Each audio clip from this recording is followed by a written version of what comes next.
మీకు నచ్చిన లైఫ్ను మీరు లీడ్ చేయండి.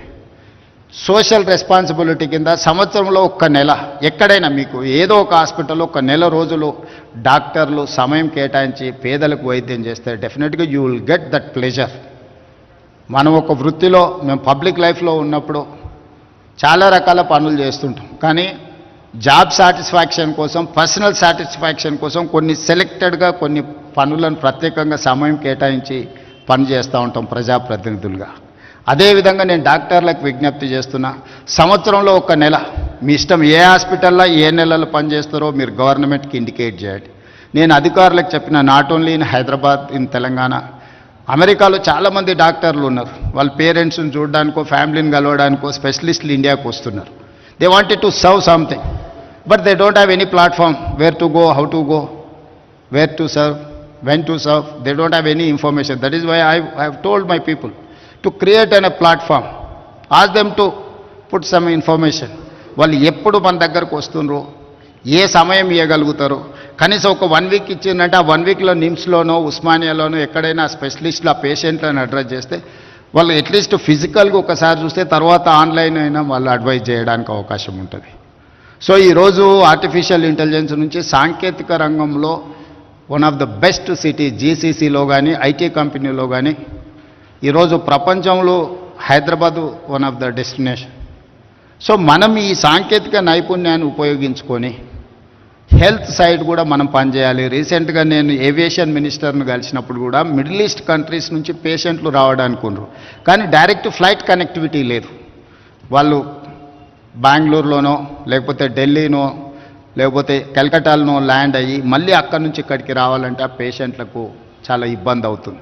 అందుకే సివిల్ ఏవియేషన్ మినిస్టర్ను నేను కలిసి మిడిల్ ఈస్ట్ కంట్రీస్ నుంచి వీక్లీ ట్వైస్ అన్న డైరెక్ట్ హైదరాబాద్ ఎయిర్పోర్ట్లో ల్యాండ్ అయ్యే విధంగా విమాన ప్రయాణ సౌకర్యాలు కల్పిస్తే హైదరాబాద్లో ఇంకా మనము అభివృద్ధి చెందడానికి, ఇంకా పేషెంట్లకు ఎక్కువ సేవలు అందించడానికి సిఐఐ స్టాటిస్టిక్స్ ప్రకారము సంవత్సరంలో 2,20,000 మంది పేషెంట్స్ హైదరాబాదు నగరంలో విదేశాల నుంచి వచ్చి వైద్య సహాయం పొందుతున్నారని ఒక లెక్కలు. So it's highest. అంటే మన దేశంలో ఉండే మెట్రోపాలిటన్ నగరాలలో హైదరాబాద్కు వస్తున్న వాళ్ళు చాలామంది ఉన్నారు.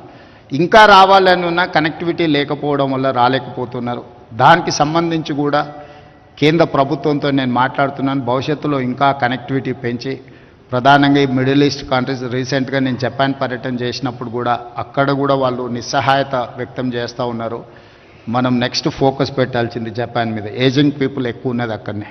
యంగెస్ట్ పాపులేషన్ ఉన్నది ఇండియాలో, ఏజింగ్ పాపులేషన్ ఉన్నది జపాన్. ఈ రెండింటి మధ్యలో ఎక్కడో ఒక దగ్గర కనెక్టింగ్ బ్రిడ్జ్ మనం బిల్డ్ చేయాలి. అందుకే జపనీస్ లాంగ్వేజ్ మన వాళ్ళకు నేర్పించడానికి nursing side there is an huge demand. వాళ్ళకి అసలు ఎక్కడా వాళ్ళకు హ్యూమన్ రిసోర్స్ లేకపోవడం వల్ల చెప్పారు 18 ఇయర్స్ నుంచి 40 ఇయర్స్ లోపల 68% పాపులేషన్ ఉంది మన దేశంలో. సో మన బిగ్గెస్ట్ అసెటే మానవ వనరుల సంపద. దీన్ని నిజంగా మనం సరిగ్గా ఉపయోగించుకుంటే 2047 మనం $30 ట్రిలియన్ ఎకానమీ ఫోకస్ పెట్టుకొని వెళ్తున్నాం ఇండియా. సో అదేం పెద్ద కష్టసాధ్యమైన విషయం కాదు. అందుకే నేను ఒక విజన్ డాక్యుమెంట్లో చెప్పిన నెక్స్ట్ 10 ఇయర్స్లో తెలంగాణ స్టేట్ $1 ట్రిలియన్ ఎకానమీకి రీచ్ అవ్వాలి, 2047కి $3 ట్రిలియన్ ఎకానమీకి రీచ్ అవ్వాలి. ఆ గోల్ను పెట్టుకొని మనం పనిచేద్దామని. ఈరోజు 2.5% పాపులేషన్ మనం ఉంటే 5% జీడిపి కాంట్రిబ్యూట్ చేస్తున్నాం మన దేశంలో. మనం తెలంగాణ స్టేట్ పర్ క్యాపిటాలో highest individual per capita Telangana state. Self revenue రిసోర్సెస్లో మనమే ఇండియాలో నెంబర్ 1, లా అండ్ ఆర్డర్లో ఇండియాలో మనం నెంబర్ 1, డ్రగ్స్ కంట్రోల్ చేసిన దాంట్లో ఇండియాలో మనం నెంబర్ 1. సో అన్ని రంగాలలో తెలంగాణ రాష్ట్రము.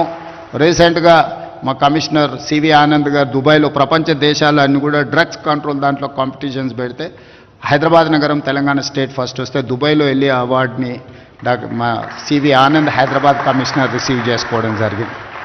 ఇవన్నీ సక్సెస్ స్టోరీస్ మన దగ్గర ఉన్నాయి, కానీ ఇది ప్రపంచంలో ఇంకా మనం బ్రాండింగ్ చేసుకోవాల్సిన అవసరం ఉంది. దూర దేశాలకు భారతదేశం అంటే ఒక వెనుకబడిన దేశం అన్నట్టుగా ఏదైతే ఒక ఇంప్రెషన్ ఉందో దాని నుంచి బయటికి తీసుకురావాల్సిన అవసరం ఉంది. మనం ఇంకా బాగా అభివృద్ధి చెందాలి. అందులో ఏఐజీ పాత్ర ఉండాలి. డాక్టర్ నాగేశ్వర రెడ్డి గారు ఈ దేశానికే గర్వకారణమైన గొప్ప వైద్యుడు. వారు హైదరాబాద్లో ఉండడం ఈ ప్రాంతంలో, ఎందుకంటే వారికి గొప్ప గొప్ప ఆఫర్స్ వచ్చినాయి. నాకు తెలుసు వారికి వచ్చిన ఫైనాన్షియల్ ఆఫర్స్ ఏమున్నాయి, అవన్నీ కూడా కాదనుకొని వారు ఇక్కడ ఉండి ఈ రాష్ట్రంలో ఈ ప్రాంత పేదలకు సేవలు అందిస్తున్నారు. వారిని మనస్ఫూర్తిగా అభినందిస్తూ ఒక మంచి కార్పొరేట్ హాస్పిటల్ని తక్కువ ఖర్చులతో పేదలకు అందుబాటులో సిటీ సెంటర్లో ప్రారంభించినందుకు యాజమాన్యాన్ని అందరినీ అభినందిస్తూ మీ అందరి దగ్గర సెలవు తీసుకుంటున్నాను. ధన్యవాదాలు మిత్రులారా.